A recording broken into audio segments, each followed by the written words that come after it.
Fique agora com uma palavra de Deus para abençoar sua vida. Um culto realizado na Igreja Assembleia de Deus, Catedral da Família, em Goiânia, Goiás.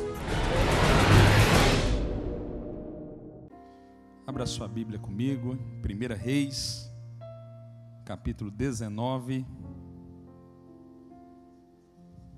1 Reis, capítulo 19,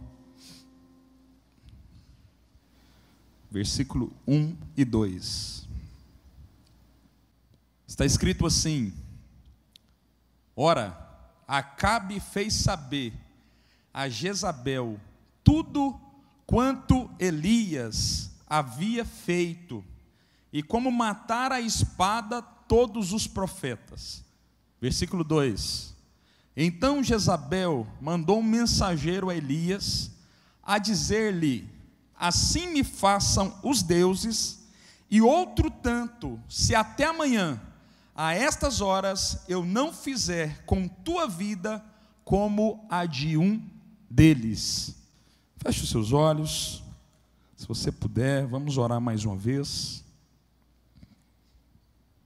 Pai, Espírito do Senhor, nós queremos pedir ao Senhor que venha estar, ó Pai, ministrando a cada coração que está aqui. Que tudo aquilo que o Senhor ministrou ao meu espírito, o Senhor possa me dar a capacidade, a condição, ó Pai, de poder expor a tua igreja. Eu entendo, ó Deus, que mesmo fazendo o meu melhor, ainda não será suficiente. Por isso eu clamo que o Espírito do Senhor venha estar a trabalhar, ó Pai, de forma extraordinária neste lugar, porque eu sei que desta forma, cada um que entrou na tua igreja, na tua casa, sairá daqui, repleto da palavra do Senhor que transforma o homem, em nome de Jesus, amém? Eu quero iniciar dizendo que cada jovem possui, a grande maioria dos jovens possui algumas características positivas que são muito relevantes, que devem ser levadas em conta.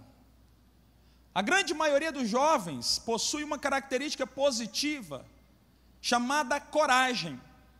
Se você olhar para você, se você olhar para as pessoas que te cercam, para as pessoas que convivem com você, você vai perceber que os jovens que convivem com você são tomados por essa característica chamada coragem, despreendido, para frente. Pessoas como eu e como você, que possuem características positivas, relevantes dentro de si. Outra característica que me chama a atenção, na vida de muitos jovens, que estão presentes neste lugar, e outros que não estão, é a velocidade. Eu não sei você, mas assim, eu fico muitas vezes analisando a minha vida, e eu percebo que eu consigo ter uma velocidade que pessoas que saíram da juventude não possuem mais. Às vezes eu olho para você e eu vejo que muitos que convivem comigo possuem essa mesma característica. É uma característica ministrada por Deus, é um patrimônio, é uma herança que Deus deu para mim e que Deus deu para você. Você possui isso, essa velocidade. Outra característica positiva que eu posso falar, que eu posso citar nessa noite, é o vigor. O vigor está presente entre nós, sim ou não? Pergunta para quem está do teu lado: você possui vigor? É incrível, irmãos. Muitas vezes, há jovens que saem do culto e vão chegar em casa às 4, 5 horas da manhã. Quando dá 8 horas da manhã, por algum motivo específico e muito especial, está de pé. É o vigor que faz eu e você fazermos coisas extraordinárias.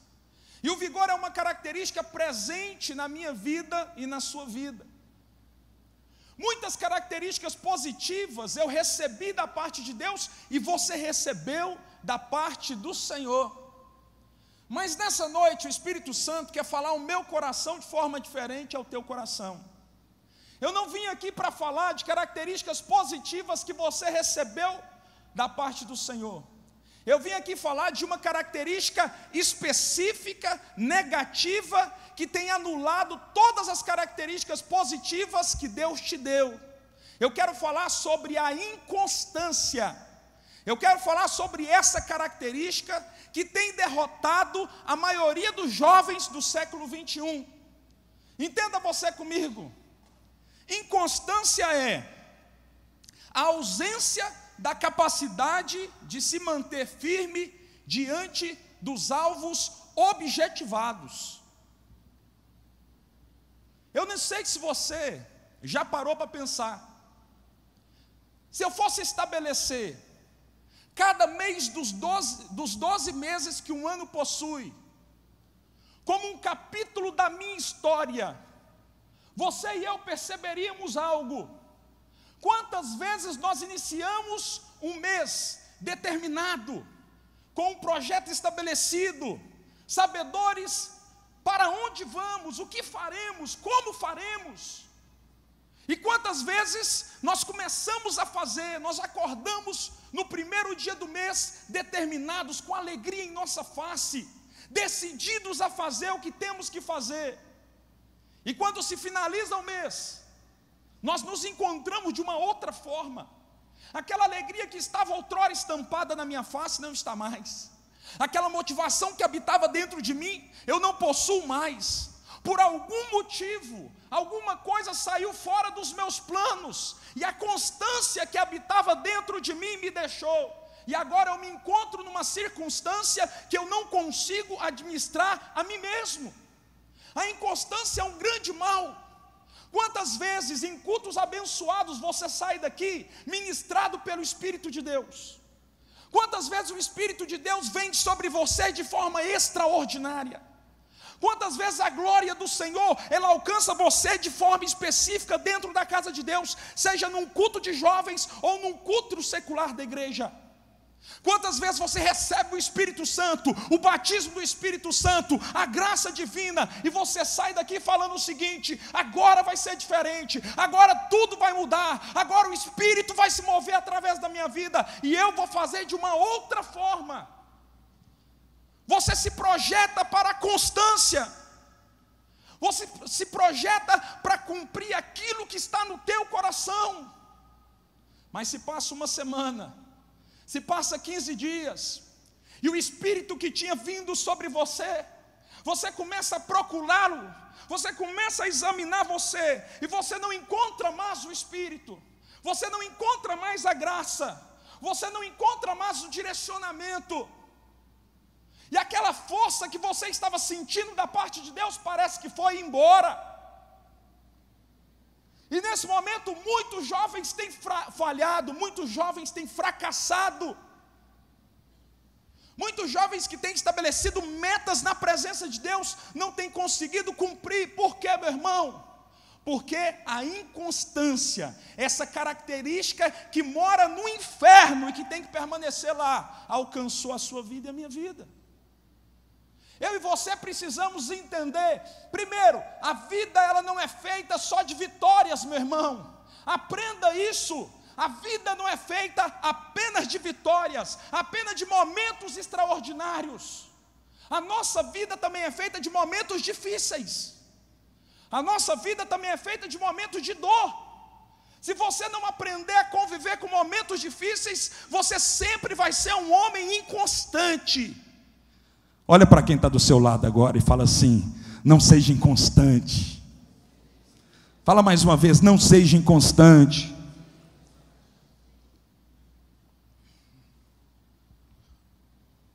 Existe um ditado no mundo que foi criado para as pessoas inconstantes. Você já ouviu falar de cavalo paraguaio? O cavalo paraguaio é o homem inconstante. E aí, campeão, como é que está? Pastor, só vitória, pastor, só vitória, aleluia, pastor, você não está acreditando não, pastor, Deus está fazendo, pastor, todas as áreas da minha vida estão abençoadas, fica tranquilo, pastor, Deus está trabalhando nas causas impossíveis. Aí você começa a falar numa convicção, numa certeza, 2 dias depois, você encontra o mesmo irmão, motivado, com uma velocidade extraordinária, numa postura inquestionável. Você olha para ele, você não vê dúvida, você olha para ele e fala: eu sei que ele vai conseguir atingir o seu objetivo, porque ele está focado nisso. 2 dias depois você encontra o irmão está de cabeça baixa. Espera aí, campeão, o que aconteceu, pastor? Algo saiu errado. Deu tudo errado, meu irmão? Não deu tudo errado não, mas parte do projeto deu errado. E o irmão agora está andando de cabeça baixa de maneira inconstante. Nós precisamos aprender que a nossa vida também é feita de momentos difíceis. Muitos de nós viemos para o Evangelho, para a casa do Senhor, atraídos por um movimento que não vem de Deus. É um movimento que tudo dá certo. É um movimento que eu chamo de agora é só vitória. Um movimento que muitos cantam aí. Tem uma música aí que diz assim: agora é só vitória, agora é só vitória, agora é só vitória, só vitória. Meu irmão, quer ver neguinho dar glória a Deus? É cantar essa música. Glória a Deus, pastor, tá ligado?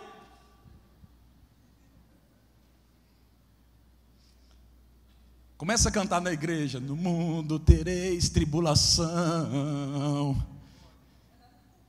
Baixa a cabeça. Sabe a letra todinha, faz de conta que não sabe. Eu vou cantar esse trem não, vai ser esse trem pega em mim. Nós não aceitamos, por quê? Porque é o que nos motivou a estar na casa de Deus. Foi aquilo que alcançou o nosso coração. Foi aquilo que falaram para mim, falaram para você. Deixa eu dizer algo para você. A nossa vida é uma vida feita de momentos difíceis e de momentos vitoriosos. Você e eu precisamos aprender isso. Eu quero ensinar você e a mim nessa noite a vencer as inconstâncias da vida, usando o exemplo de um homem chamado Elias. Elias foi um homem extraordinário. A Bíblia diz que o profeta Elias era um homem que, se talvez você tivesse a oportunidade de caminhar com ele 30 dias, você aprenderia mais do que caminhando comigo durante 100 anos. O profeta Elias era um homem diferente, era um homem que tinha um relacionamento profundo com Deus, que tinha uma autoridade extraordinária. Diz a Bíblia em 1 Reis, capítulo 17, capítulo 18, que Deus usou Elias para realizar alguns feitos extraordinários, feitos que marcaram a história da humanidade. Primeiro feito, Elias se apresenta diante do rei, um profeta simples, chega, olha na face do rei e diz: não vai chover sobre a terra, segundo a minha palavra. Esse homem era um homem inconstante ou constante? Não vai chover sobre a terra, até que eu diga para a terra: a minha palavra é que vale. Elias se apresenta diante do rei. Ele não estava diante de um homem qualquer, ele estava diante do rei. Ele se apresenta e diz: conforme a minha palavra, não vai chover sobre a terra. Segundo feito de Elias, no capítulo 17, entrando no capítulo 18. O povo de Israel estava possuído. O povo de Israel estava adorando um Deus que não era o Deus verdadeiro, um Deus chamado Baal.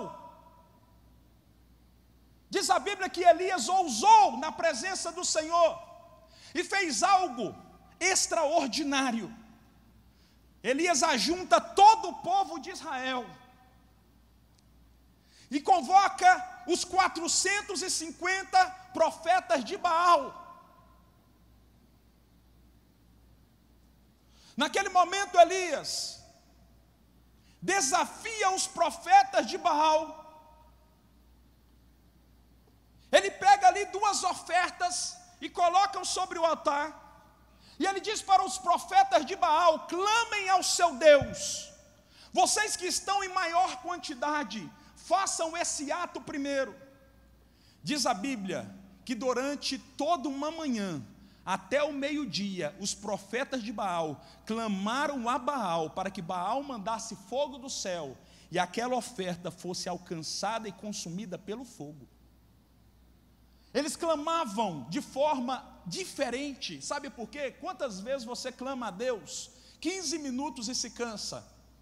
Quantas vezes você clama a Deus por uma causa que pode mudar a sua circunstância, mudar a sua vida por 20 minutos e você para de clamar porque você se cansou?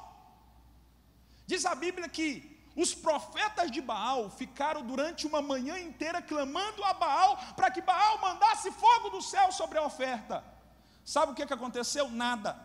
Como nada aconteceu, os profetas de Baal começaram a pegar a faca e a cortar o próprio corpo. Fala para quem está do seu lado, a sua fé está mais ou menos parecida?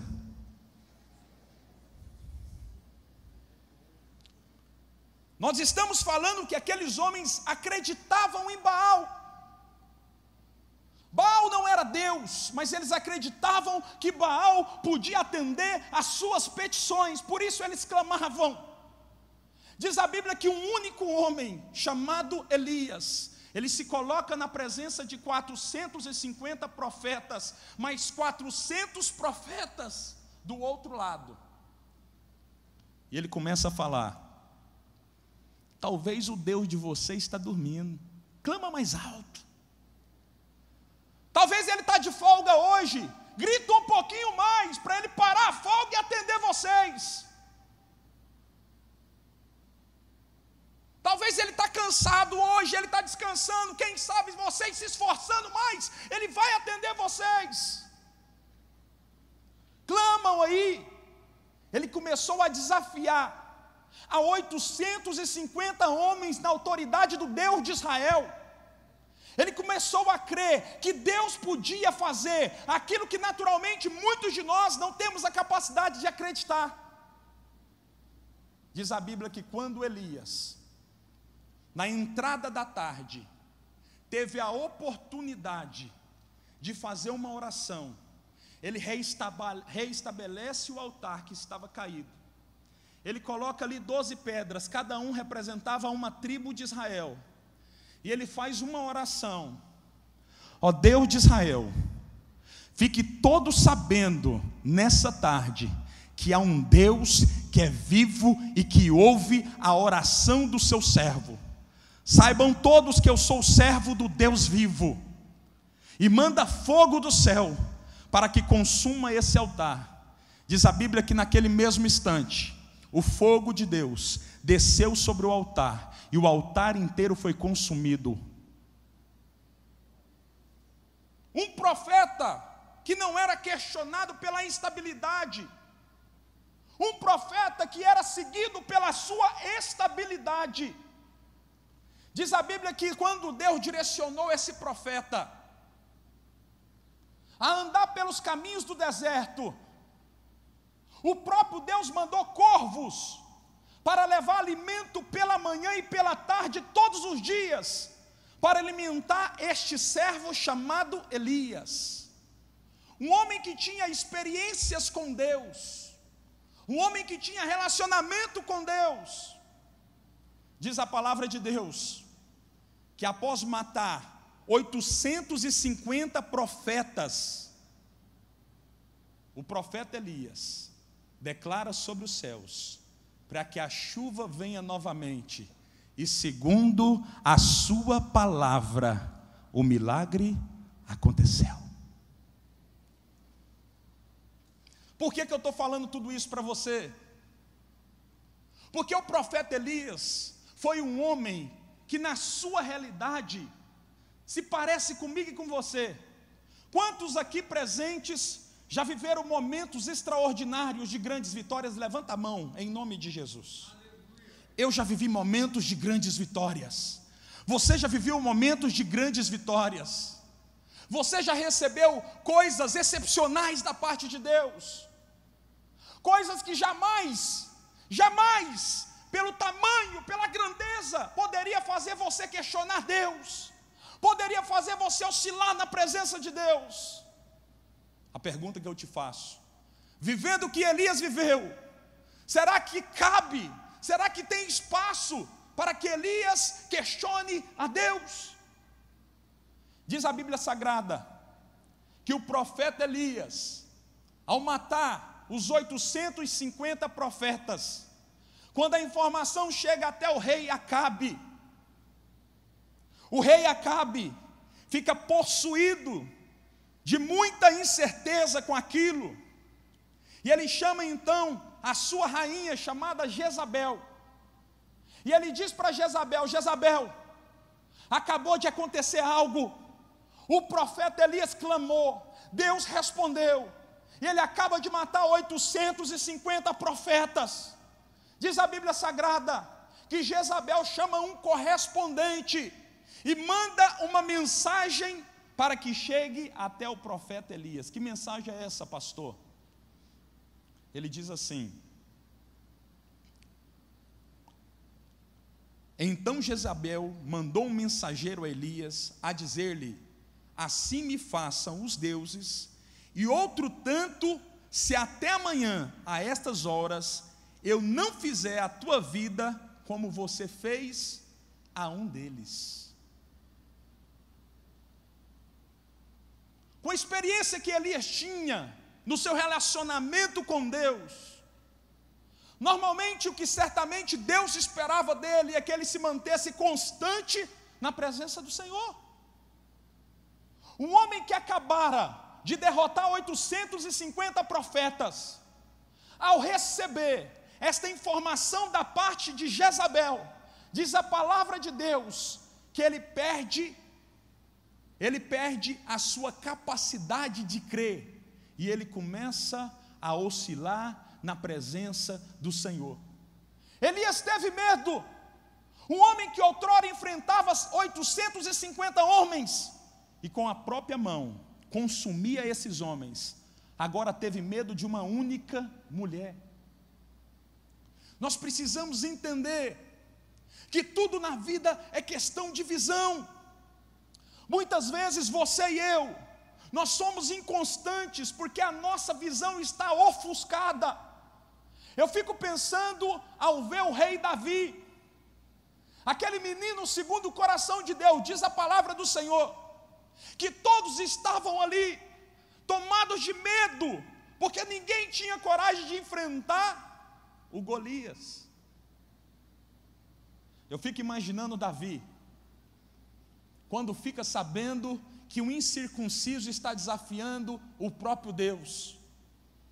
Ele começa a pegar uma pedrinha, 2 pedrinhas, 3 pedrinhas, enquanto todos estão falando: eu não tenho coragem de enfrentar, ele é muito grande, ele é muito forte.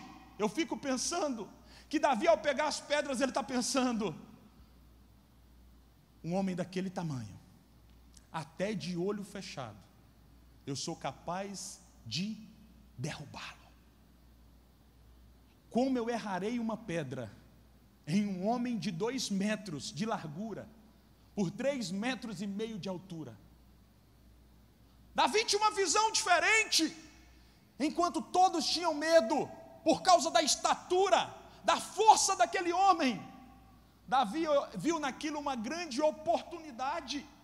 Muitas vezes é isso, meu irmão, que tem acontecido contigo e comigo. Muitas vezes são coisas como essa que tem acontecido comigo e com você.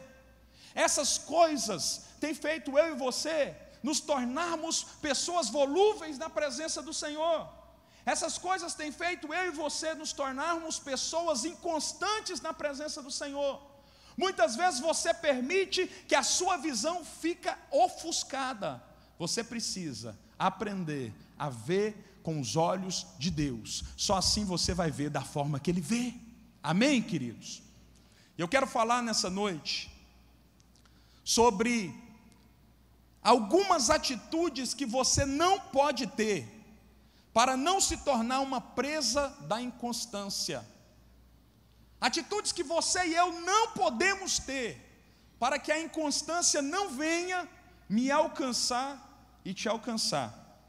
Primeira atitude, versículo 3, diz a Bíblia que Elias foge. A primeira atitude: não fuja dos seus problemas.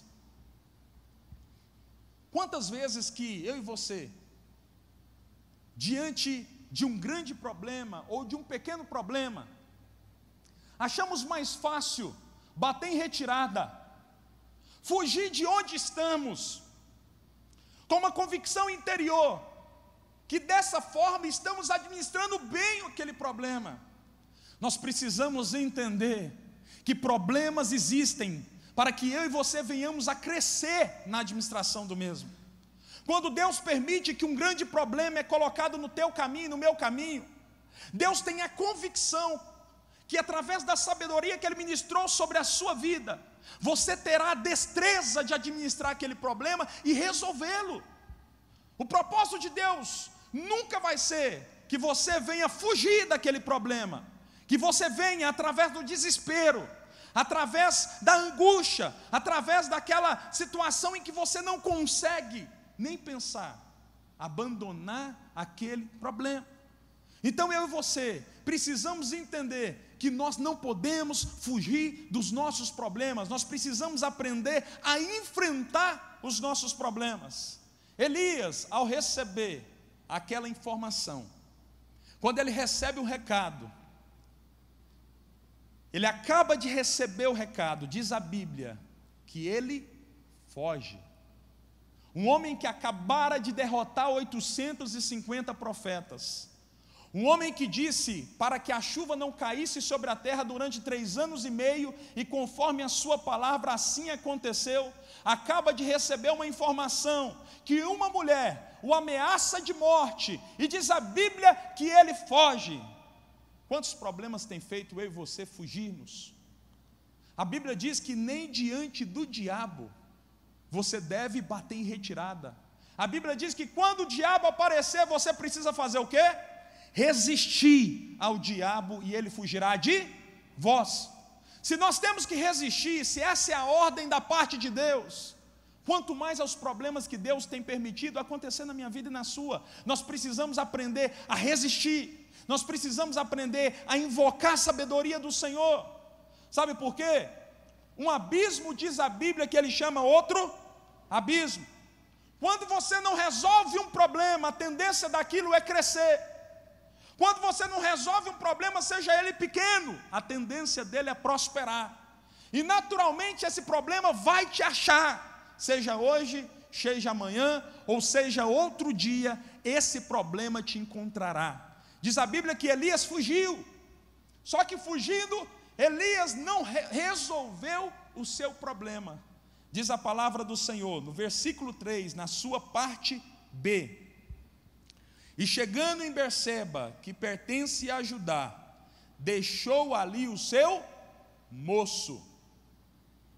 A segunda atitude que Elias tem, que me impressiona, porque muitos de nós temos tido essa atitude.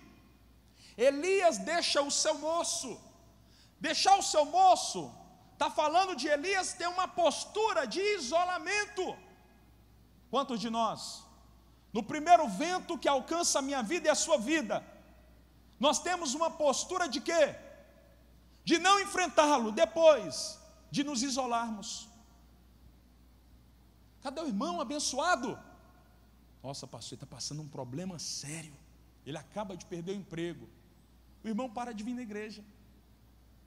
A primeira tendência que acontece comigo e com você, nós nos isolamos. Eu e você achamos que vamos encontrar refúgio estando só. Você precisa entender que sozinho você é vulnerável. A Bíblia diz através de Salomão, um homem que se concentrou a maior sabedoria da terra. Ele diz que o cordão de 3 dobras não se reparte facilmente. Pastor, o que isso significa? Isso significa que você sozinho é vulnerável, mas quando você está andando em unidade com mais pessoas, quando você não estiver bem, as pessoas que estão à tua volta serão instrumentos da parte de Deus para te dar uma voz amiga, para te dar uma palavra de conforto, para segurar a tua mão, para te levantar, para te motivar. Você precisa entender que sozinho você não vai conseguir. Você precisa entender que no seu cantinho ali você vai ficar como um pobre coitado. Muitos de nós nos isolamos e depois a gente começa a falar: a igreja me abandonou, a igreja me abandonou, o pastor não vem me visitar. Eu me isolo, eu tomo a atitude de me isolar, eu entro para dentro do meu quarto, eu não me relaciono mais com as pessoas que outrora eu relacionava, e agora eu começo a culpar as pessoas da minha atitude errada. Se você não quer ser um homem inconstante, aprenda, não se isole. Olha o que a Bíblia diz.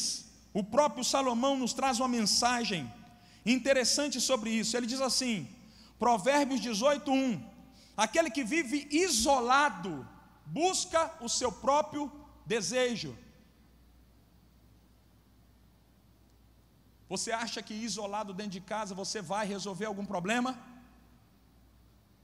Sabe o que você vai encontrar isolado dentro de casa? Um pacote de tristeza na hora que você sentar na sua cama. Vai estar ali, embrulhado de presente, um pacote chamado tristeza. Deixa eu falar algo para você, isso pega. Se você não tomar uma decisão de não se isolar, mediante os problemas da vida, a tristeza vai te alcançar. Quantos começaram apenas com um final de semana? Hoje eu não estou bem. Não estou bem. Não aconteceu uma coisa na minha vida, não estou bem. Esse final de semana eu não quero ver ninguém. Eu não vou atender telefone. Eu não vou mexer com a internet. Eu não quero ver ninguém. Mãe, eu não quero ver nem a senhora. Eu não quero nem comer. Eu quero ficar aqui dentro. Poxa, eu quero ter meu espaço. Quantos começaram com uma postura como essa e hoje estão dentro de casa, afogados na depressão? O segundo passo é esse.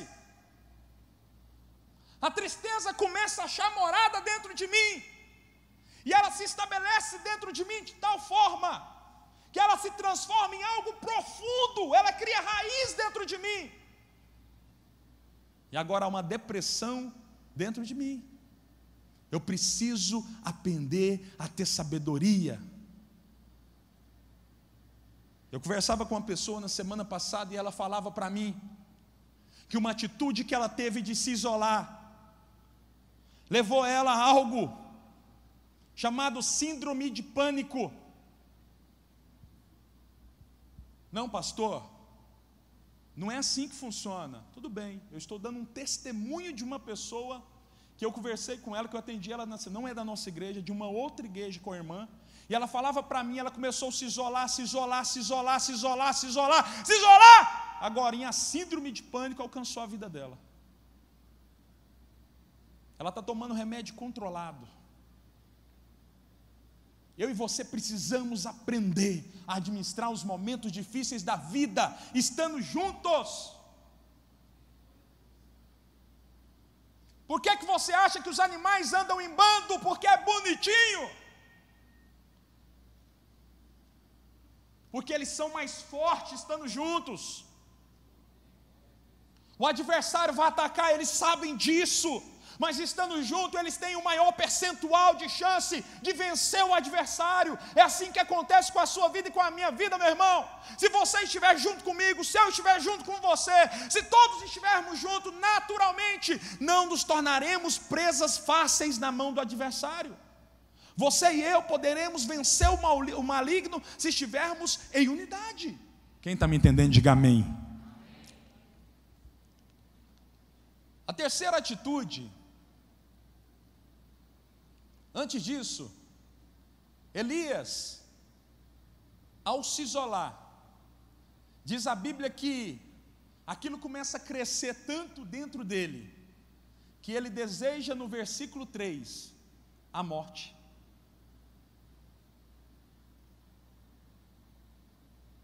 Por isso que tem tantas pessoas hoje se matando. Antigamente, se alguém se matasse, que tivesse uma carteirinha de evangélico, a gente ficava pensando, nossa, agora está se tornando algo normal. Antigamente, se você passasse em uma penitenciária, você pensaria, ninguém aqui nunca recebeu uma palavra da parte do Senhor. Agora, dentro das penitenciárias, você percebe que as pessoas que estão lá, grande maioria delas, são desviados da casa do Senhor. Nós precisamos aprender a administrar as nossas vidas. Deus está nos ensinando através da vida de Elias a administrar as nossas vidas. Número 3, eu preciso aprender a administrar o meu cansaço. Olha o que Elias fala lá no versículo 4, na parte B. Elias disse, já basta. Existe uma síndrome agora, no meio da juventude cristã e não cristã, que eu chamo de síndrome do já basta. O camarada recebe 100 vitórias da parte de Deus. Deus faz assim coisas tremendas, coisas para ser registrada na história do camarada. A mínima coisa que não acontece, ele diz, não quero mais, acabou, basta.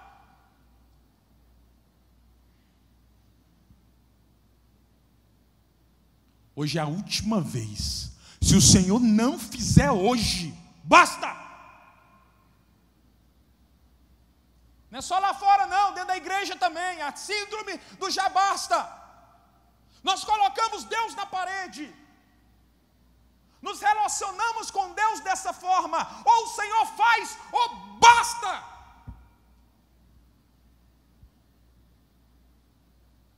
Elias estava nessa circunstância. Elias o campeão, Elias o vencedor, Elias era aquele que matou os profetas, Elias era aquele que olhou para o céu e disse, não vai chover, porque eu estou mandando não chover.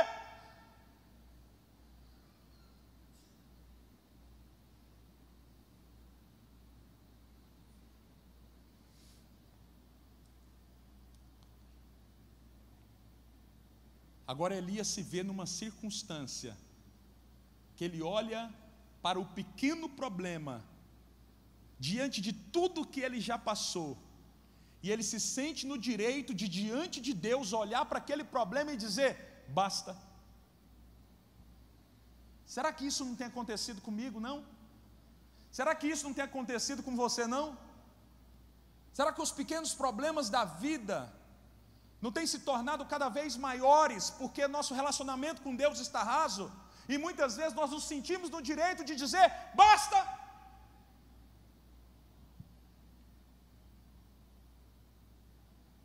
Se Deus não me abençoar nessa vaga de emprego, eu estou fora. Se Deus não fizer isso por mim, eu estou fora.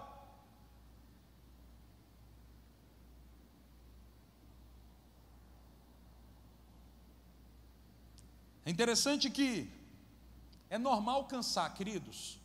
É normal você e eu cansarmos. É normal na caminhada você se sentir cansado. Não pense você não é super-homem. Moisés um dia cansou. Um homem daqueles cansar significa que eu também posso cansar. Eu quero dizer para você que não se frustre se na caminhada da vida você se cansar. Mas aprenda através da ministração da águia, aprenda a ser ministrado pelo Espírito Santo. No momento em que você se cansar, deixe o Espírito de Deus renovar as suas forças. Você precisa aprender a entregar o seu cansaço na mão do Senhor. Você precisa, junto comigo, nós precisamos aprender a entregar o nosso cansaço na presença de Deus, entendendo que Ele é o único capaz de renovar-me e de renovar você. Nós precisamos ter essa convicção. Tem gente que se sente frustrado só em cansar. Eu confesso para todos que eu não tenho mais as energias que eu tinha quando eu tinha 27 anos. É natural da vida isso acontecer. Se eu perguntar a cada um aqui, Naturalmente, nós não temos a mesma força. Agora, meu querido, como Caleb, eu quero falar, pela força do Espírito de Deus, a cada dia que se passa, eu quero receber de Deus a condição de estar motivado para cumprir aquilo que Deus plantou no meu coração, e isso tem que acontecer com você também. Quantos me entendem aqui? Diga amém.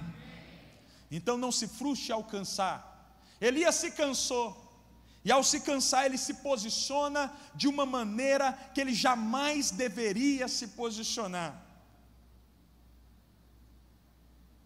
Número 4. Seja grato. Infelizmente, a grande maioria de nós temos uma memória muito curta. A grande maioria, nós temos uma memória de registro extremamente curta. Nós nos esquecemos de tudo que Deus fez por nós. Nós nos esquecemos de todas as coisas que Ele fez. Nós nos lembramos das vitórias. Mas todas as vezes que Deus quer construir caráter em mim e em você, e Ele permite algo acontecer, muitas vezes eu me esqueço daquilo que Ele construiu no passado. Quantos aqui foram levantados do nada?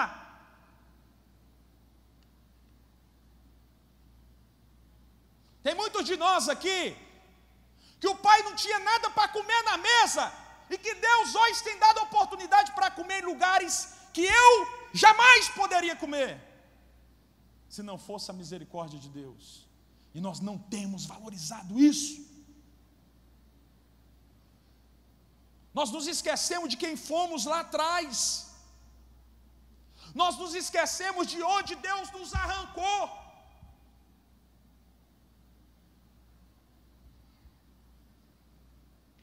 Deus me livre de andar em carro popular, pastor. Nossa, pastor. Nossa, pastor, andar em carro popular, nem pensar. Fico sem comer, pagando prestação, mas num carro top. Nós nos esquecemos de tudo que Deus fez. No início da nossa caminhada, ganhávamos muitas vezes um salário mínimo, ofertávamos e dizimávamos na casa de Deus, sabe por quê? Porque nós tínhamos convicção de que era Deus que estava nas nossas vidas. Não falávamos essa miséria. Muitas vezes hoje Deus tem nos abençoado. Quantas pessoas têm salários abençoadíssimos e olham para o seu salário todo dia assim que fala: essa miséria não dá para nada. Mesmo estando na casa de Deus, mesmo servindo ao Senhor, mesmo recebendo ensinamentos de Deus, não conseguem valorizar tudo que Deus fez lá atrás e tudo que Deus está fazendo no presente. Você e eu precisamos aprender a ter um coração grato na presença de Deus. Esses dias eu pensava: Deus, eu estava na minha casa e eu vi ali um cacho de banana se perdendo. Eu falei: meu Deus, quando eu era criança praticamente não tinha fruta em casa. Eu preciso lembrar das minhas origens, porque elas me conduziram a ser o homem que eu sou. Você não pode se esquecer de quem você foi, meu irmão. Você não pode se esquecer de quem você foi, minha irmã. As suas origens irão te sustentar a se manter focado em Deus.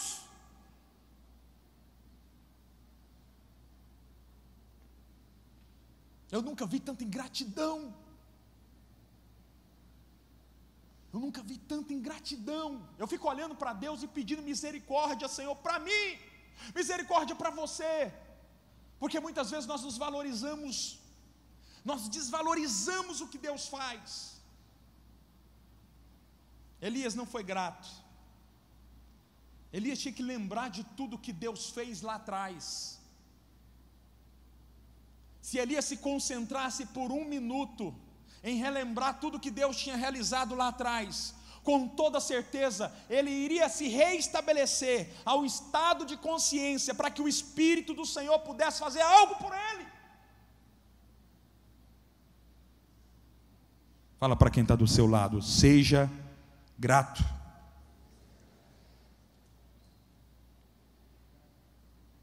É interessante que desgraça como a desgraça de Jó é uma desgraça até difícil de ser falada. A vida de Jó estava muito boa, sim ou não? Aí vem um vento, um miserável do vento, e acaba com tudo. Diz a Bíblia que a mulher de Jó, o que ela faz? Amaldiçoa o seu Deus agora e morre. Agora o que Jó fala para ela me impressiona. Como pode tu receber o bem da parte de Deus, e agora o mal não sabes administrar?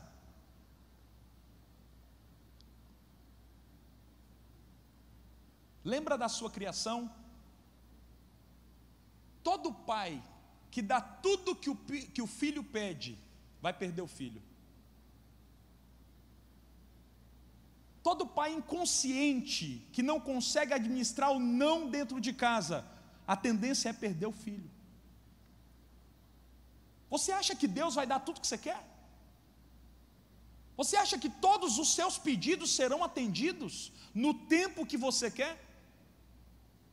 Querido, o amor que Deus tem por você é muito maior do que você imagina.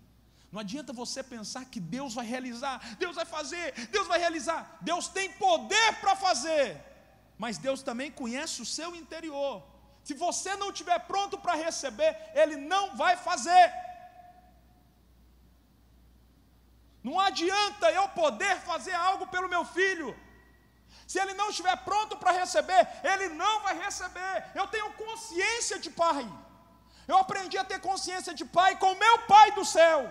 Por isso eu quero dizer para você, enquanto filho que somos, nós precisamos aprender a ter essa consciência, porque é a única forma de entender que há males na vida que servem para a nossa construção. Fala para quem está do seu lado aí, está difícil? A caminhada está difícil, irmão? Último ponto.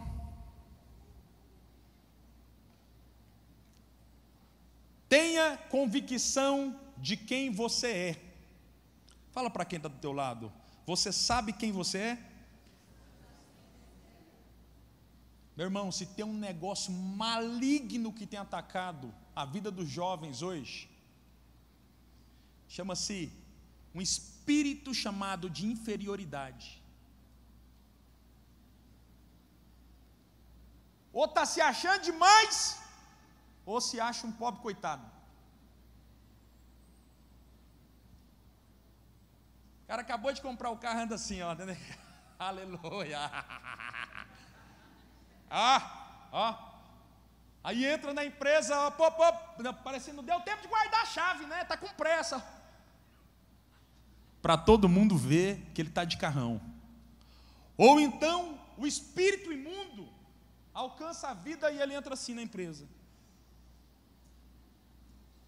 Espírito de inferioridade. Você precisa ter certeza de quem você é. Deixa eu falar algo para você. Elias perdeu a certeza de quem ele era. Sabe por quê? Porque quando ele fez aquela oração, ele disse algo: fique sabendo todos que há um Deus em Israel e que eu sou profeta do Senhor. Ele sabia quem ele era. Ele sabia quem ele era. Só que na caminhada da vida, meu irmão, ele perdeu a certeza de quem ele era. E aí mora o grande perigo.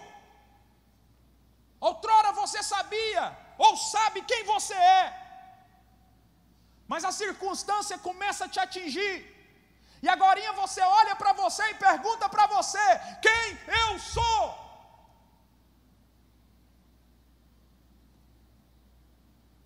Um homem que acaba de enfrentar 850, recebe ameaça de uma mulher e perde a visão de quem ele é. Se você perder a visão de quem você é, pode ter certeza, meu irmão, o espírito de inferioridade vai alcançar você, e você vai começar a andar de cabeça baixa como um pobre coitado, sempre procurando um ombro para escorar a cabeça, porque você precisa ouvir de alguém que você é, quem você pensa que é, porque você perdeu a certeza de que de fato é.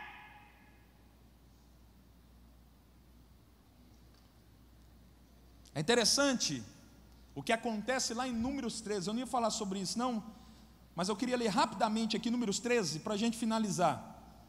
Olha o tanto que isso é extraordinário. Quando um homem perde a convicção de quem ele é, olha o que acontece com ele. Números capítulo 13, para a gente finalizar. Versículo 33, o último versículo. Olha o que aconteceu. Também vimos ali os nefilins, isto é, os filhos de Anak, que são descendentes de nefilins, e éramos aos nossos olhos como gafanhotos. Fala para quem está do teu lado, gafanhotos. Olha para mim aqui. Quem está dando esse relato aqui, não são pessoas comuns não, é gente criada no palácio. Diz a Bíblia Sagrada que Moisés recebe uma orientação de Deus, separa aí 12 homens, só que eu não quero 12 homens qualquer não, eu quero 12 príncipes, cada um tem que representar uma tribo de Israel, e esses homens vão ficar 40 dias e 40 noites espiando a terra de Canaã, que mana leite e mel, porque eu vou dar a terra de Canaã para esses homens, o meu povo vai receber aquilo que sempre esperou. Sabe o que acontece? Quando os homens descem até a terra de Canaã, eles começam a observar, diz a Bíblia que eles olham as muralhas da terra, são muralhas muito grandes. Ele olha e ele percebe que o povo mora em arraiais e em fortalezas. Ele começa a observar, eles começam a ver que os frutos da terra eram algo grande que eles nunca tinham visto, era igualzinho Moisés tinha falado que Deus ia fazer. Parece que eles começam a ver a palavra de Deus se cumprindo, e eles degustando com os olhos tudo aquilo que Deus tinha falado. Mas de repente, diga para quem está do teu lado, de repente, eles se deparam com os filhos de Anak. Sabe quem são os filhos de Anak? Descendentes de Golias, uma geração de gigante. Quando eles começam a ver aquela geração de gigantes, meu irmão, eles começam a olhar para dentro de si, homens criados no palácio, vivendo do bom e do melhor, homens de linhagem, mandados por Deus, com uma palavra de Deus que tudo ia dar certo. Eles começam a olhar para aqueles homens e começam a dizer: aos nossos olhos, diante desses homens, nós somos como gafanhoto. Sabe o que aconteceu aqui? Eles perderam a visão de quem eles eram. Diz a palavra de Deus que 12 homens desceram para espiar a terra. Apenas Caleb e Josué, possuídos por uma visão dos céus, se pronunciaram de uma outra forma. Enquanto todos falavam, os 10 falavam: aos nossos olhos nós somos como gafanhotos. Eu me lembro que Caleb fala: eia, para tudo, vamos entrar na terra, porque nós temos uma palavra de Deus, e quem tem palavra de Deus sabe quem é, e quem tem palavra de Deus sabe aonde vai, o que vai receber. E diz a Bíblia que sobre esta palavra, Caleb e Josué recebem a herança chamada terra de Canaã. Deixa eu dizer algo para você. Eu sei que você espera muitas coisas da parte de Deus, mas aprenda nessa noite, não se esqueça de quem você é. Não deixe o diabo roubar a sua personalidade. Não se esqueça que você é filho de Deus. Não se esqueça que você é coroa da criação de Deus. Você é obra das mãos do autor, meu irmão. Você não é qualquer um. Ainda que você olhe para você com tantos pecados, com tantas falhas, com tantas fragilidades, entenda e aprenda que você é de Deus e ninguém pode te roubar isso. Quem me entende aqui nessa noite, diga amém. Fica de pé, em nome de Jesus.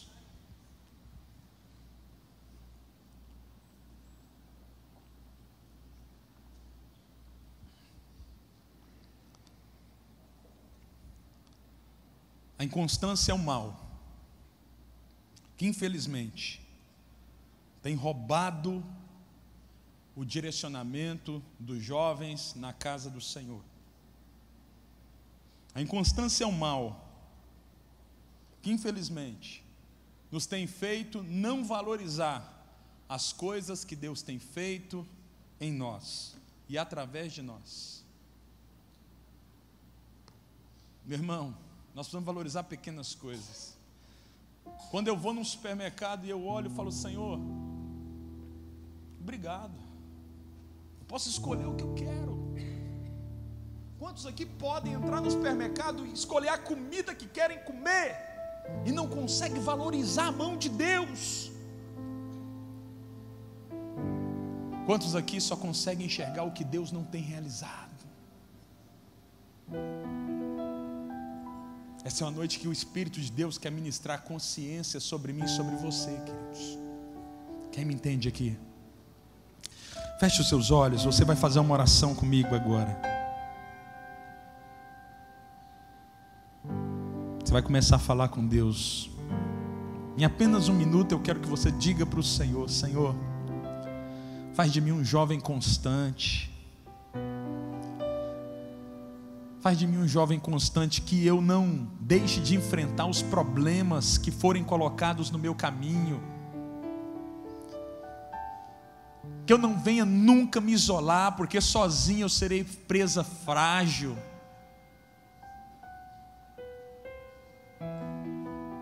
Que eu valorize tudo que o Senhor fez. Que eu não me esqueça nunca de quem eu sou e para onde vou.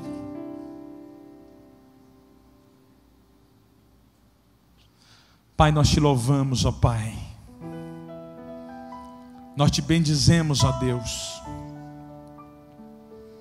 Porque sabemos, ó Pai, que a tua igreja sofre desse mal. Sabemos, ó Pai, que a inconstância tem se feito presente na tua casa. Mas nós queremos orar agora e declarar, ó Pai, que o Espírito de Deus vai reestabelecer, vai corrigir, ó Pai, esta fragilidade que habita entre nós. Nós nos tornaremos jovens constantes. Quantas vezes você não termina o que começa? Você começa tantas coisas na segunda, quando chega na quarta você começa outras coisas, mas você se esqueceu de terminar aquilo que você começou na segunda. Essa inconstância,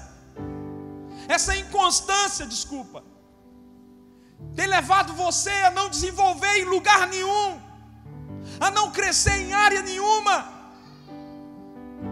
Por causa dessa inconstância, muitas vezes vidas não têm rompido, vidas não têm chegado a lugar nenhum.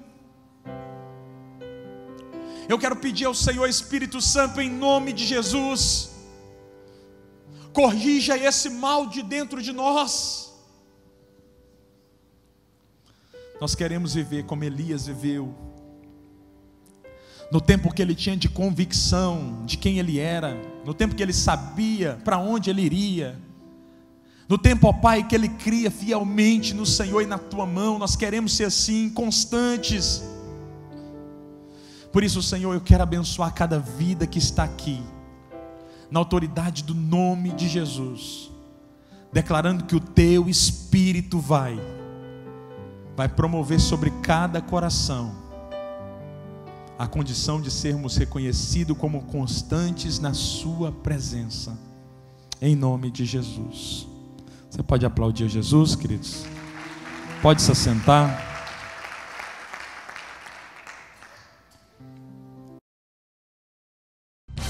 Participe da programação da Igreja Catedral da Família. De segunda a sexta-feira, às 6:30 da manhã, Oração de Davi. Segunda, a partir das 14h30, Manancial Feminino, onde mulheres são restauradas e abençoadas por Deus. Segunda, a partir das 19h30, venha estudar Teologia com IBCAF, Instituto Bíblico da Catedral da Família. Terça-feira, às 19h30, venha ser um intercessor na Escola de Intercessão. Quarta-feira, às 19h30, culto de ensino da Palavra de Deus. Quinta-feira, às 20 horas, reunião dos adolescentes, Geração Daniel. Sábado, muito louvor e adoração com a juventude animada da Igreja Catedral da Família. Sábado, às 20 horas, Projeto Recomeçar. E domingo, às 9 horas da manhã, participe com sua família da Escola Bíblica Dominical. E domingo, às 18 horas, grande culto de celebração a Deus.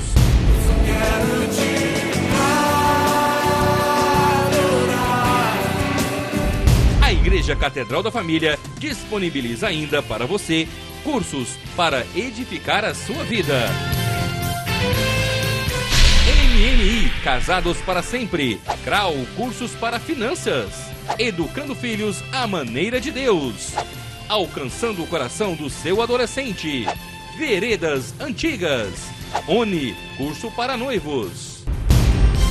De domingo a domingo, uma programação recheada de muita alegria, unção e bênçãos de Deus.